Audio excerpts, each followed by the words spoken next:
एक middle class की लड़की अंशिका जो है वो मुजफ्फरपुर से पटना आती है और आने का पर्पस होता है कि नीट की तैयारी करनी है। वो दिल लगा के मन लगा के तैयारी करती है, लेकिन अफसोस नीट का एग्जाम जैसे ही देती है उसके कुछ दिनों के बाद उसको खबर मिलती है कि साहब नीट वाला पेपर तो रद्द हो गया। उसके बाद उसके मतलब दुख का ठिकाना नहीं होता। वो पिता जिसने कर्ज लेके अपनी बेटी को पटना रहने भेजा था, उसके ऊपर तो मानो जैसे आसमान टूट पड़ा हो, क्योंकि अब उसके आंखों के सामने भी अंधेरा था, उसके सपने भी टूट चुके थे। और उसके ही नहीं बल्कि लाखों मिडिल परिवार के लोग अब अफसोस जाहिर कर रहे हैं। वो बच्चे जो रातों में जाग जाग के आधा पेट खा के एक कमरे के कोने में बैठ के घंटों पढ़ाई किए थे और उनका प्रयास था कि इस बार नीट परीक्षा निकाल लेंगे, वो लोग अब एकदम से परेशान हैं। उनके आंखों के आगे अंधेरा है, उनके आंखों के सामने कोई भी उजाले की एक किरण नहीं दिखाई देती, क्योंकि ये फेलियर किसी व्यक्ति का नहीं, किसी छात्र का नहीं, बल्कि सिस्टम का है। और ये सिस्टम पहली दफा नहीं बल्कि लगातार कई बार फेल हुआ है, जिसका उदाहरण सबने देखा है। 2024 में ऐसा ही हुआ था और उसके बाद फिर एक बार 2026 में कुछ ऐसा ही देखने को मिला, जहां पे उन तमाम छात्रों का जो मेहनत है वो पानियों में बह गया। अब स्थिति ये है कि काउंसलिंग सेंटर पे कॉलों का भरमार है। जो बच्चे हैं वो लगातार कॉल कर रहे हैं, परामर्श ले रहे हैं, बता रहे हैं कि जिंदगी में अब आगे कुछ भी नहीं दिखाई दे रहा, अब हम क्या करें, जिए या फिर इस दुनिया को छोड़ के चले जाएं। अब इस मानसिक तनाव से वो बच्चे गुजर रहे हैं, जिसका कल्पना शायद ये सिस्टम भी नहीं कर पाएगा, शायद ये सरकार भी नहीं कर पाएगी, ना ही वो एग्जाम कराने वाली एजेंसी कर पाएगी जो अभी एग्जाम कैंसिल करवा दी है। जब पूरी कहानी आपको बताऊंगा तो आपको पता चलेगा कि साहब कहानियां सिर्फ सफलताओं की नहीं बनती, बल्कि कहानियां अब असफलताओं की भी बननी चाहिए। उनकी भी कहानियां बननी चाहिए जो लोग सफल होते होते रह गए क्योंकि सिस्टम ने उनका साथ नहीं दिया। पूरी कहानी क्या है, चलिए विस्तार पूर्वक समझते हैं, जानते हैं। और आप भी शायद इस कहानी के हिस्सेदार आखिरी तक निकलेंगे। आपको भी पता चलेगा कि शायद अगर आप असफल हैं तो इसमें सिस्टम का भी बड़ा योगदान है। पूरी कहानी क्या है, चलिए इसको विस्तार पूर्वक समझते हैं, जानते हैं। लेकिन उससे पहले मेरा परिचय जान लीजिए। मेरा नाम है रजत और आप जनता जंक्शन देख रहे हैं। अब समझिए इस बात को कि भाई साहब NEET exam, NEET paper leak होता है। नीट पेपर लीक होता है, उसके बाद जो एनटीए है, एजेंसी है, वो कहती है कि साहब पेपर लीक हो गया है। 100 से 150 खबर जो है वो पहले ही लीक हो चुके थे और इस वजह से इस पेपर को निरस्त किया जाता है। इस निरस्तता की बात सुन के जो है वो लगभग 23.5 लाख 24 लाख जो है वो छात्र सदमे में आ जाते हैं, क्योंकि नीट की तैयारी ऐसे नहीं होती, मामूली एग्जाम जैसे नहीं होती, मामूली पढ़ाई के जैसे नहीं होती। 6-6 घंटा, 7-7 घंटा, 8-8 घंटा, 12 घंटा, 14 घंटा कोई छात्र या छात्रा जो है इसके लिए तैयारी करता है। मतलब अपने आप को झोंक देता है, कुछ और नहीं करता। वो किसी शादी पार्टी फंक्शन में नहीं जाता, वो बैठा रहता है एक कमरे में, एक छोटा सा कमरा। आप पटना के किसी भी ऐसे इलाकों में जाइएगा जहां पे तैयारियां होती है तो आप उस चीज को समझ पाइएगा, देख पाइएगा। फिर खाने की भी फुर्सत नहीं होती, जैसे तैसे कुछ भी खा लिया। रात को बिस्किट खा के बच्चे सो जाते हैं, क्योंकि सुबह उनको जल्दी उठ के फिर से कोचिंग जाना होता है और कोचिंग आके पढ़ाई करना होता है। लेकिन इस मेहनत को नजरअंदाज कर दिया जाता है। जब जब सिस्टम फेल होता है तब तब चीजें सामने आ जाती है कि भाई साहब ये लोग कितना सीरियस इन बच्चों की मेहनत को ले रहे हैं, ये लोग कितना ज्यादा सीरियस हैं इन बच्चों की मेहनत के लिए। अब ये लोग कह रहे हैं कि हम दोबारा एग्जाम करवा देंगे। दोबारा एग्जाम करवा देंगे तो क्या वैसा ही क्वेश्चन आएगा? नहीं आएगा। क्या तैयारी के अनुकूल क्वेश्चन उनके होंगे? शायद ना हो। क्या अब 2-4 महीना और रहने में उनको 2-4, 10, 20, 25 हजार रुपए खर्च नहीं होंगे? बिल्कुल होंगे।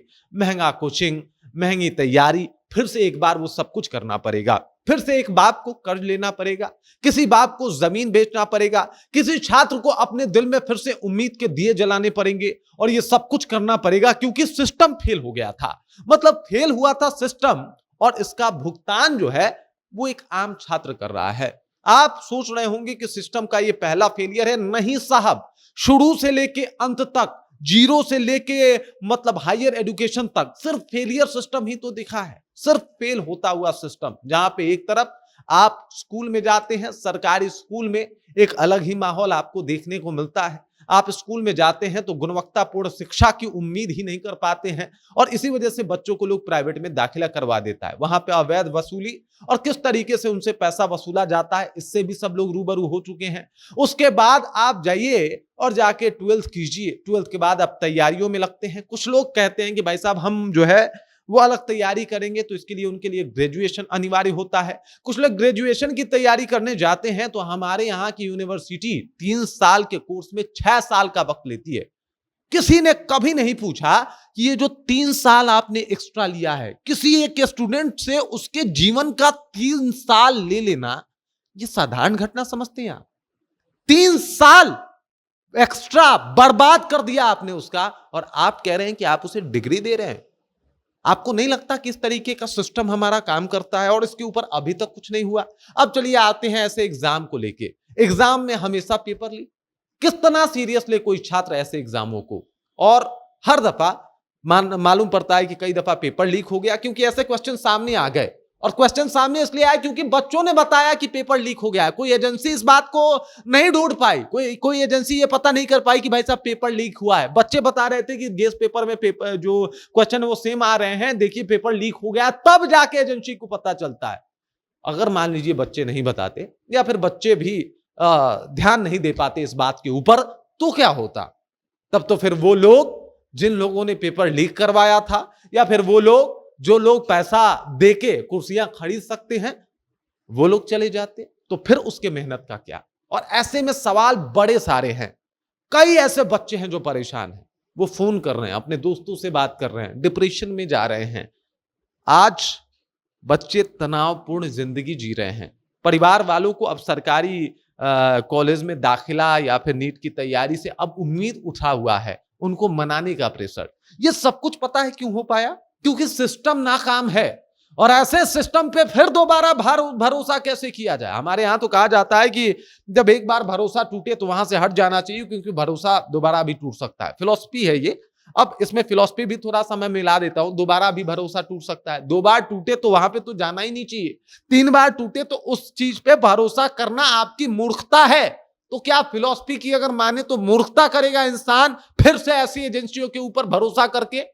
ये पहली दफा थोड़े हुआ साहब, हर बार हुआ। हर बार छात्र परेशान हुए, हर बार छात्रों के साथ बेईमानी हुई, और सिस्टम माफी मांगता है, सिस्टम दोबारा डेट देता है, सिस्टम फिर से एग्जाम करवाता है।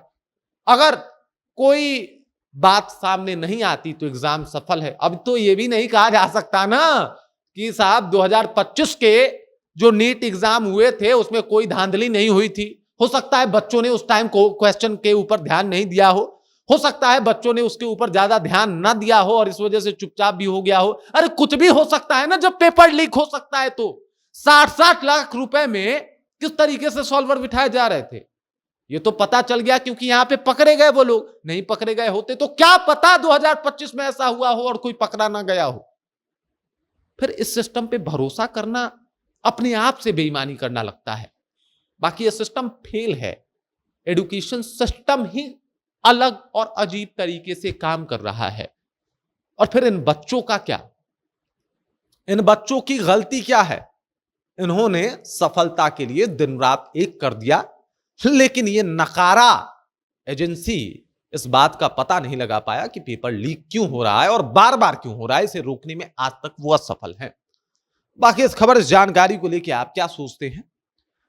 क्या आपको भी लगता है कि आप आज असफल हैं तो उसके पीछे भी ऐसा ही कोई सिस्टम जो है वो जिम्मेदार है? तो आप जो है वो कमेंट करके अपना विचार हम तक पहुंचा सकते हैं। नीट एग्जाम को लेके क्या सोचते हैं, इसके ऊपर भी अपना विचार जो हम तक पहुंचा सकते हैं। बाकी आप देख रहे हैं जनता जंक्शन और मेरा नाम रजत है।